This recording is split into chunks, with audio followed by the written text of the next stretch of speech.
وزیراعظم شہباز شریف نے کہا ہے کہ نیشنل ٹیرف کمیشن کی ادارہ جاتی تنظیم نو ناگزیر ہے۔ نیشنل ٹیرف کمیشن میں کیسز کی تاخیر کسی صورت قابل برداشت نہیں۔ اسلام آباد میں وزیراعظم شہباز شریف کی زیر صدارت نیشنل ٹیرف کمیشن کی معیاری کارکردگی کے لیے اصلاحاتی اقدامات پر جائزہ اجلاس ہوا۔ وزیراعظم شہباز شریف نے کہا کہ نیشنل ٹیرف کمیشن کے قانونی اور انتظامی مسائل کو صنعت و تجارت اور سرمایہ کاری کے فروغ کے تناظر میں جامع حکمت عملی کے تحت حل کیا جائے۔ وزیراعظم نے کہا کہ انفارمیشن ٹیکنالوجی اور مصنوعی ذہانت اور دیگر جدید طریقوں کے استعمال سے نیشنل ٹیرف کمیشن میں جدت کو اپنایا جائے، ایسا نظام وضع کیا جائے جس میں تمام کیسز کو معینہ وقت میں نپٹایا جائے۔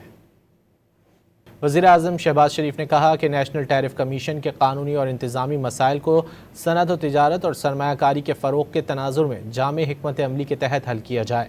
وزیراعظم نے کہا کہ انفارمیشن ٹیکنالوجی اور مصنوعی ذہانت اور دیگر جدید طریقوں کے استعمال سے نیشنل ٹیرف کمیشن میں جدت کو اپنایا جائے، ایسا نظام وضع کیا جائے جس میں تمام کیسز کو معینہ وقت میں نپٹایا جائے۔